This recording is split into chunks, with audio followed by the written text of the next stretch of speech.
Well, I think Chuck Schumer is in a very tough position, particularly because the last time the spending issue came along, he gave the president the votes to keep the government open and ran into real resistance from a part of the base of our party. But to me, there's no really right strategy in this kind of thing, because you don't really know in the end who's going to get blamed. Craig's right. Usually the party in power gets blamed.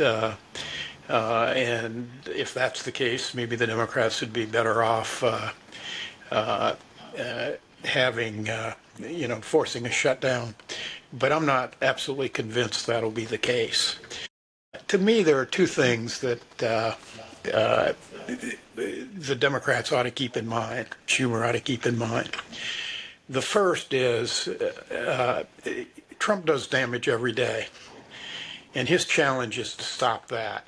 The budget is obviously one of the big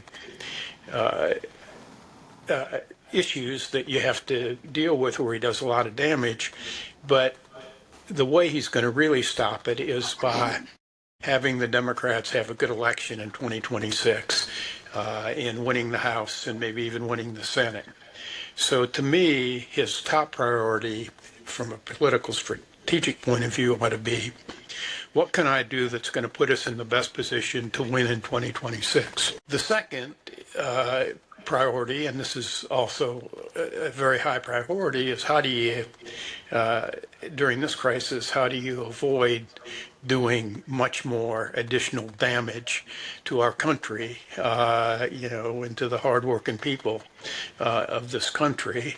And as we've talked, Craig mentioned and you mentioned, OMB sent out a memo last night to the federal agencies, basically, ordering them to fire, if in the event of a shutdown, to fire government employees, and then only to rehire them if they go along with the president's priorities. So that could be real disruption and real damage. So that's something obviously to keep in mind. The pressure Schumer faces is interesting. Probably the base of the party wants resistance. They want to force a shutdown. They want to resist Trump at every turn. And that's fine, except if in the end, with our leadership, when you think about Trump's numbers being down on every issue and overall, but the only people who have lower ratings than him are the Democrats, you sort of wonder whether in the end our leadership, as it is now, is capable of making the case that it's really Trump's fault. And the other issue to take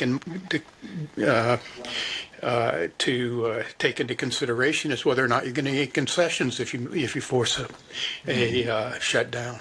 Mm-hmm. And I'm not sure in the end Democrats will be able to do anything but back down if they want to reopen the government at all, because I guarantee you that Stephen Miller and Russell Vought, Stephen Miller and the Deputy Chief of Staff of the White House, and Russell Vought, head of OMB, don't give a tinker's damn whether the government ever opens or not, as long as they get their priorities in shape.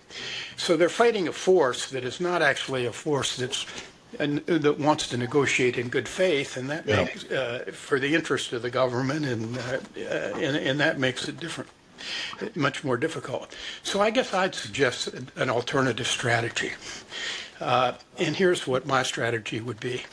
First, make the arguments that you would make if you're going to shut down the government. Make a big fight over the ending of the Obamacare subsidies, which are going to cause a 75% on average increase in premiums next year for 20 million Americans. Now that mostly working class Americans.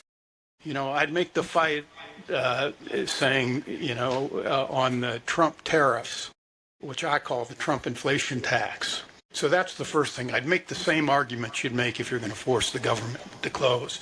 But then I'd find a way to get the votes to keep the government open. That's the second part. But the third part, I'd say, is to adopt the strategy that Reagan took, or the Reagan forces, which Jack Kemp took in 1977, 78, that we in the DLC took in 1990 and 1991, and that Newt Gingrich took in turning the House for the first time in 40 years in 1994. And that is to develop an agenda of your own. On the lines of our New Orleans Declaration or Gingrich's Contract of America, that clearly states what we stand for. Make that the only thing that Democrats in Congress talk about for the next year, and make sure in defining that agenda, we show that we are a different party than we were in 2024. That we learn from that election, and that we identify with the needs of the people that we need to win back to win the Congress. I think that's a much better strategy than getting into a months-long fight over keeping the government open. Because in the end, the only way to beat Trump and his cronies is to beat him at the polls. That's much more important than satisfying our base. Our base is going to come out and vote against him. I don't think it needs much motivation. I think the American people already know we resist Trump. And if we need to do is make this a referendum on Trump, and to take advantage of making it a referendum on Trump, we need to make it clear that we understand that Democrats have to make it clear that we're not going to do things that are going to force swing voters, remind swing voters why they voted against Democrats in the past.